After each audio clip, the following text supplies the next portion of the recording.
All right. Hi, everybody. If you don't know me, my name's Olivia Ritt, and I am an FSU student who was there on the day of April 17th, 2025. It's currently roughly 24 hours after I came out of hiding due to the shooting that was going on at my campus. And while I wasn't in the immediate danger area, I was on campus during the time of when I was notified of the activity going on my campus at near the student union. And I just want to take the time to share from my perspective. While I know I wasn't a person in, like I said, I wasn't near the student union at the time, I still want to take the time to share my thoughts because I still think it's important, especially because I experienced two incidents prior of where there was a potential weapon in my school prior. This happened in the 4th grade and in the 10th grade. And in those situations, there wasn't even like a shot fired. There was just been reports of someone carrying a weapon to school, and that was the reason for a hard lockdown. But what I experienced yesterday was extremely, extremely different. And like even today, 24 hours later, still processing everything, and we're holding um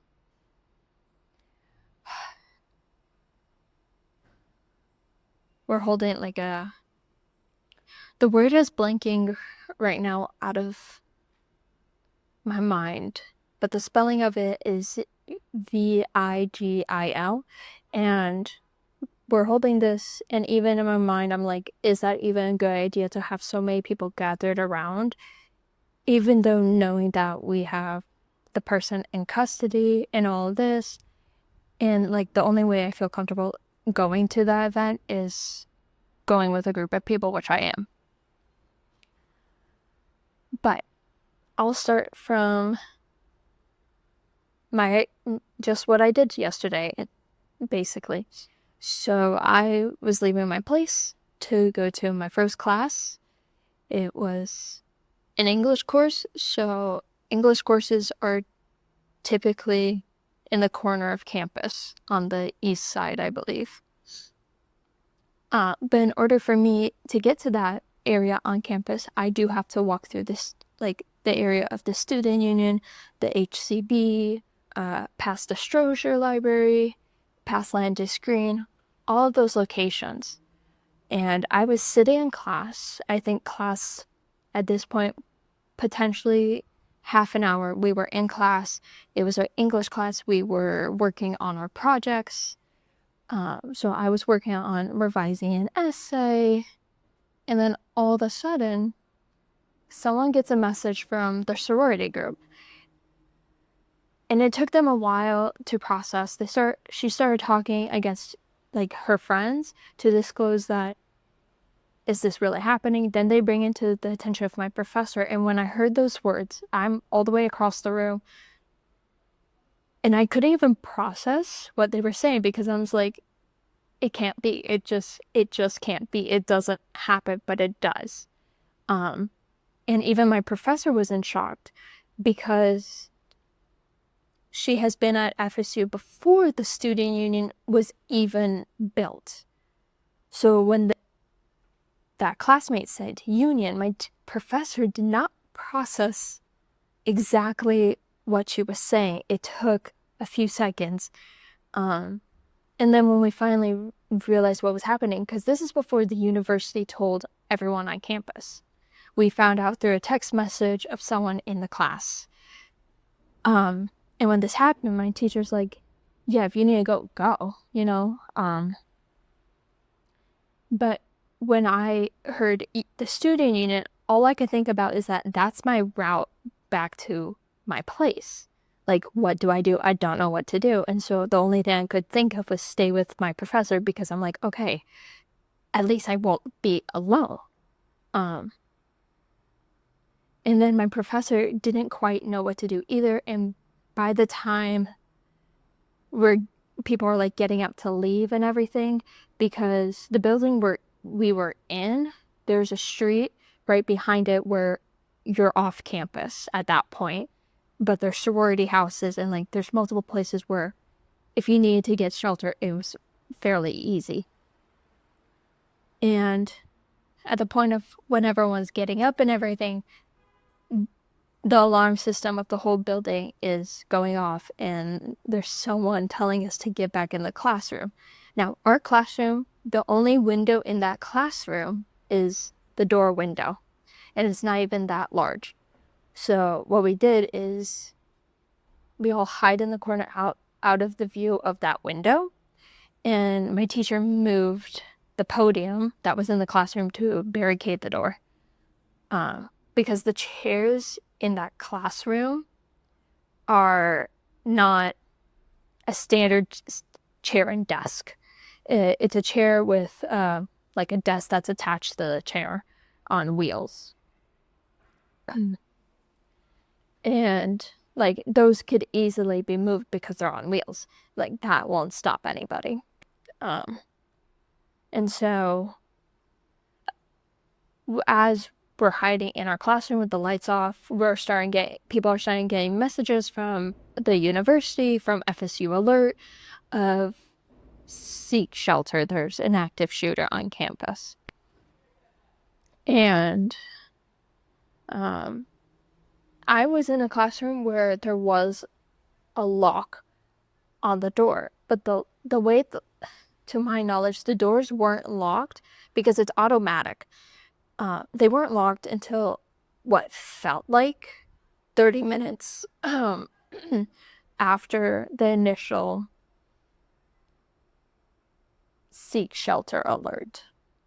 Now, do I know exactly if it was 30 minutes after that first message? I don't, because I wasn't checking my phone. In fact, I remember when my professor said we've been hiding for 3 hours, I was like, where did because the last time I checked my phone was at 2 p.m. And then all of a sudden she said, we've been hiding for 3 hours. And so that means it had to be 3 o'clock. And I was like, where did all of 2 o'clock go? Because I have no idea. But I remember the first thing being was just messaging my mom saying, because I know my mom's on her phone. Most likely she's gonna see something on the news. There's just a chance. So I messaged my mom right away when after barricading the door, turning off the lights, and we all went into the corner. So roughly within 5 minutes of like everything going into shut down, I text my mom saying, hey, I'm safe, but something's happening at school. Can't call right now because I don't know who is outside the room. Like, we had no idea what was going on, because in that moment, we truly did not know what was happening on campus. All we know is that there's potentially one shooter, but with one, there's potentially a chance for more. It's just how it is, especially when you're given such information. Your brain is rattling through all the potential like possibilities. And like I said, the first thing my brain did was like, I can't move because I don't know what to do, because my path home is no longer safe. It's just not. And like, even though there's other ways to get back to my place, that was the only one my brain could come up with in the moment, because it was the one that I use. And when I told my mom this, 5 seconds later, she's like, it's already on the news. And I was like, I just found out about this like maybe 5 minutes ago. And so I'm like texting everyone, seeing if everyone's okay and all that jazz, because like I don't necessarily know all my friends' schedules. I don't even really know one friend's schedule. And so I'm just like, hey, are you on campus? Where are you? Are you safe? Like, going through everyone. Even like group chats, because at this point it's like it's a whole campus. It doesn't matter if you don't know someone. It's somebody's life. That's like all of our lives are at risk in this moment. And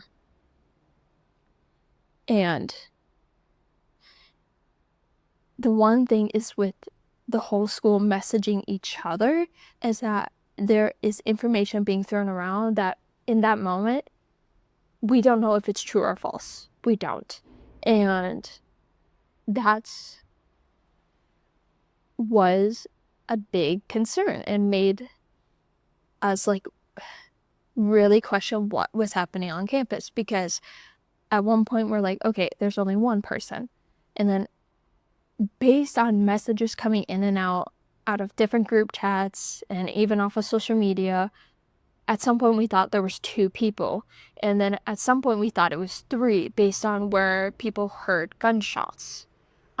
Because when we first heard there was a shooter at the Union, my first thought was the person's inside the Union. Later I find out it happened outside of the Union, near all these buildings that people said they heard a gunshot or multiple gunshots, which makes sense if it's outside because the noise amplifies, it echoes, it travels faster than if it were to happen in an indoor building.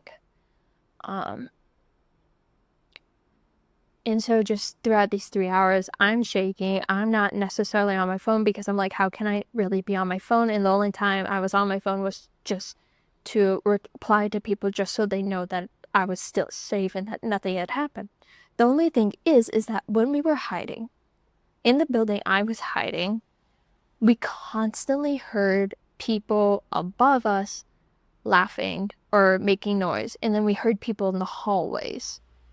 And in my mind, my first mind went to the people I heard in the hallways was, is that someone that we can trust?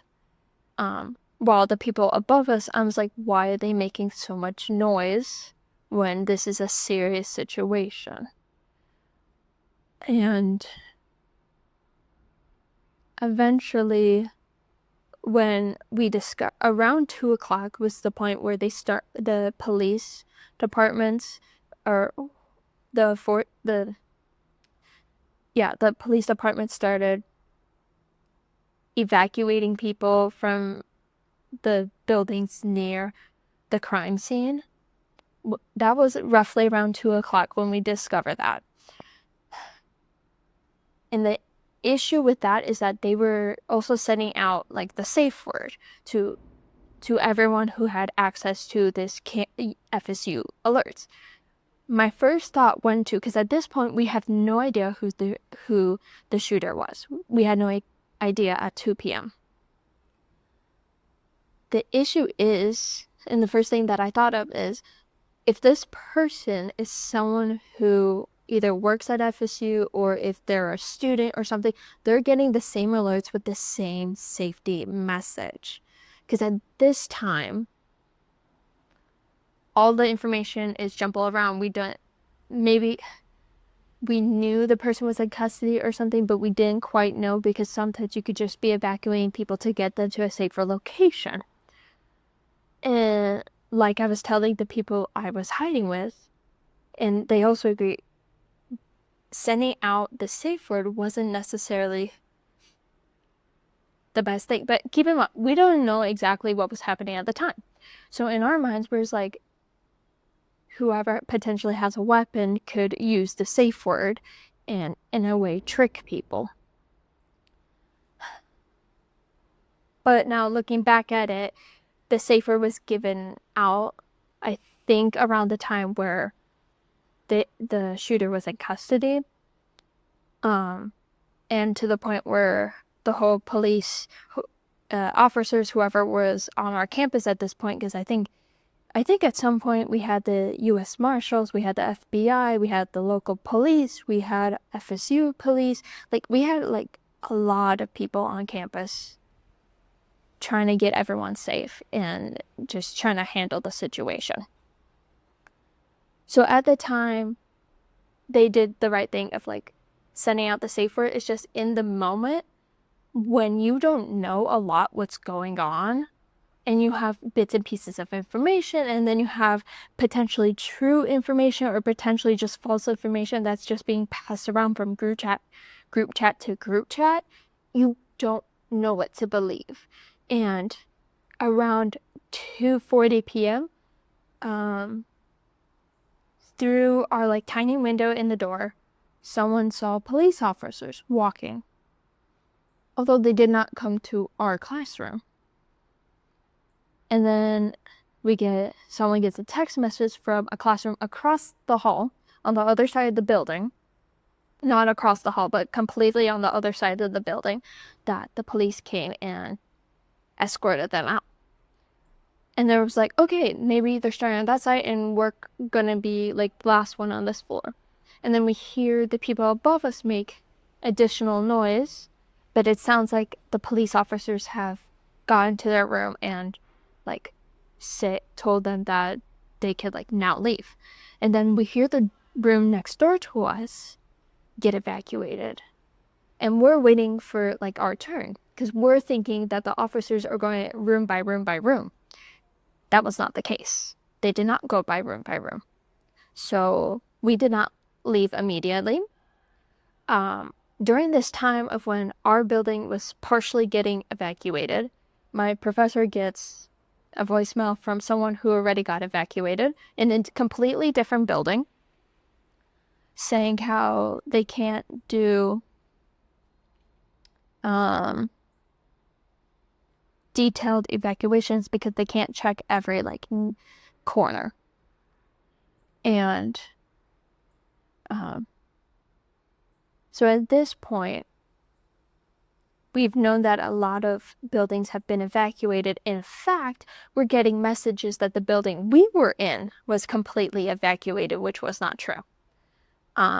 Because it just wasn't, and you'll find out soon. So we decided that, well, my professor went to like look outside our classroom because we've seen multiple officers leave. We've seen multiple people all of a sudden leave from our, like, what we could see in our window. So it can't be so bad to the point where people are just walking outside in the hallways, even though they were prior, but this was different. So my professor went to look, didn't see any police officers or anything. And so with her vehicle being close to that building, like parked, she's like, okay, here's what we're going to do. Whoever needs to be driven somewhere, like, I could drive you, is what she told us. And so a bunch of us just went with her, me included, because I was like, I don't know how to get home. Because at that moment, I still did not process that I could take a different path to my place. I just didn't. I was like, I can't go to the union, like that. I can't take that path, and that's the only path that's coming up in my mind at that moment. And when we all exited that classroom, there's a window that you could see out, but you can't necessarily see in the building. And what we see is like people just going about their day, what felt like a natural day, which we were all shocked to, because like we were just hiding for 3 hours. Nothing normal occurred today. It just didn't. I want to point out something as I'm looking over this footage. I said something about how the building I was in wasn't fully evacuated, and that I said you'll find out later, and then I realized I never put in that information. So as we were leaving the building, after we see people outside acting what felt like normal, before we exited that building, we had someone from the 4th floor of the building come down and ask us if officers came and got us, and we said no, but we heard them and saw some evacuating other classrooms. And that lady informed us that they never got to the 4th floor. And then people from the 1st floor came up and said that no officers went to get them either. They're just leaving. So that was the additional information that I wanted to put in of how, even though my building was claimed fully evacuated, it wasn't. So that was the information. And as we're walking to my professor's vehicle, we all get a text message saying everyone could like come out of hiding. It's a the dangers have been neutralized and all this. And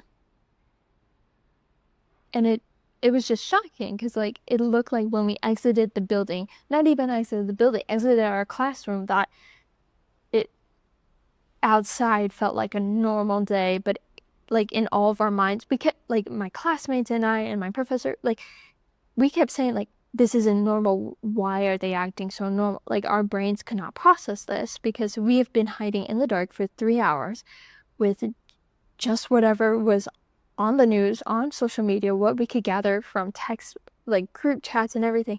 And those group chats did not have accurate information at all. And then there's even like videos going around on X, Twitter, and I could still see the image of the lady laying down on the grass right outside the Union. If you've seen that video, if you haven't, honestly, good for you. Because I could still visually see that, and it's just like, wow. That happened. That's real. This isn't fake. And what else?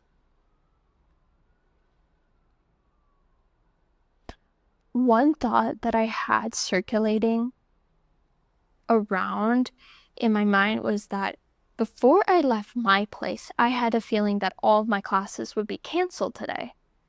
Or like my last two. Never would I expect something this to happen, but I found it strange that, because I was supposed to have 3 classes yesterday, I only went to 1. The fact that I had a feeling that 2 of my classes would be canceled that Thursday, and then everything of that unfolds, is surprising. Another thing is that my teacher mentioned how she almost canceled our English class. And I was thinking back on this a few times after my professor brought me back to my place and everything, and like I said, it's been roughly 24 hours. If my professor did not cancel, if my professor did ended up canceling class yesterday, my English professor, there's a high chance I would have been walking by the Union at that time to go to my second classes on Thursday. Because I'm typically someone that leaves early for class. And so I would have been walking by that area around that time to go to my second class, which would have been my first if my English class did ended up getting canceled, but it didn't. And I'm really thankful that my English professor did not cancel class that day, even though I wasn't locked down in my English classroom. I preferred that than the chances of me being by the Union, which I would have been if that English class got canceled. And that's scary to think about, that just a tiny thing of change could have alternated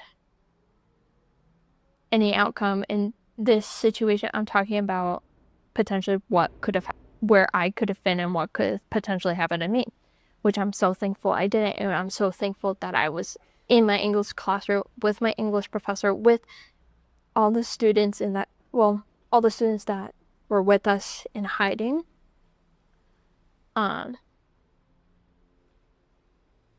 Because otherwise I wouldn't know what to do. Because the Union, outside there isn't really anywhere to hide, if we're being honest. Yes, there might be like half brick walls, but like bullets could go through those. And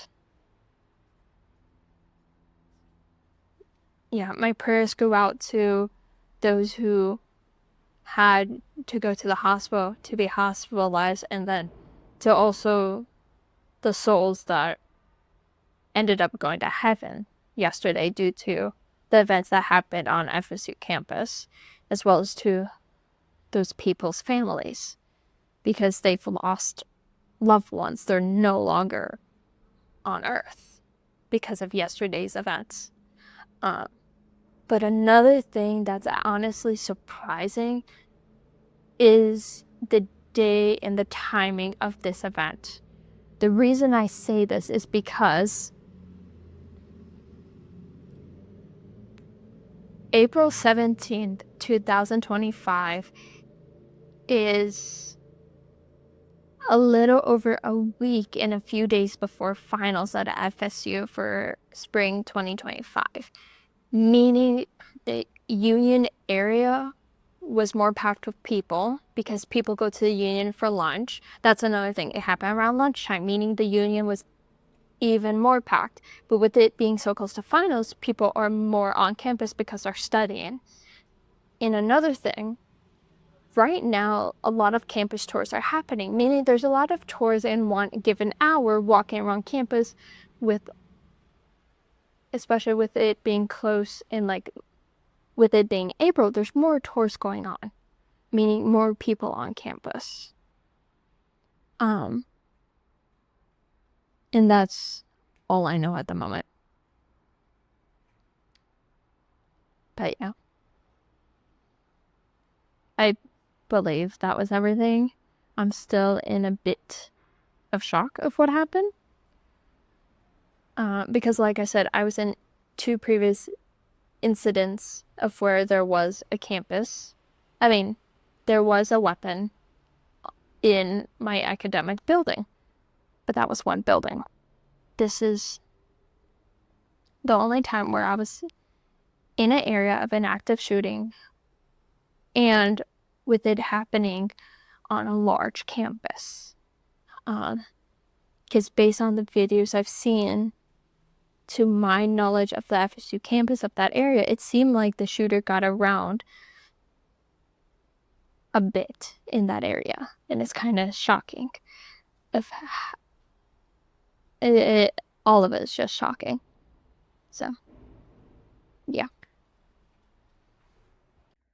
With another thing, it being so close to finals, like, we literally have 1 week of school and then finals according to our academic schedule. At this moment, we do not know how the end of the semester will look like. We had obviously the rest of the 15th off. Whole campus was like closed. Besides for certain dining halls because there's still students that live on campus. And then the 18th completely closed this Friday, today, no classes. With that being said, at this moment, to my knowledge, we still don't know anything about next week or finals week, which I know is a thought that's running through many students' heads because the common thought is, how are we supposed to get back into academics when a large portion of the student body was on campus during this event, and not even on campus, but this is our school. Even if the students who weren't on campus, there's a high chance that majority of them were afraid of those who were on campus.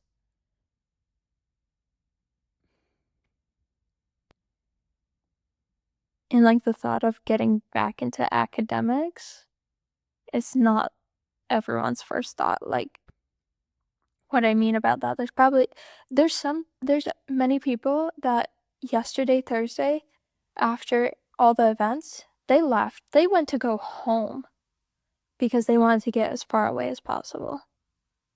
And like, they didn't want to be in this area. Which I truly understand. Yesterday, I was even jumpy being in my own place and just hearing sounds outside of my place, like in the hallway, which I've never been prior, but I'm just more on edge to the point where any noise is like, what is that? Who is that? You know? And that's just my experience. So yeah.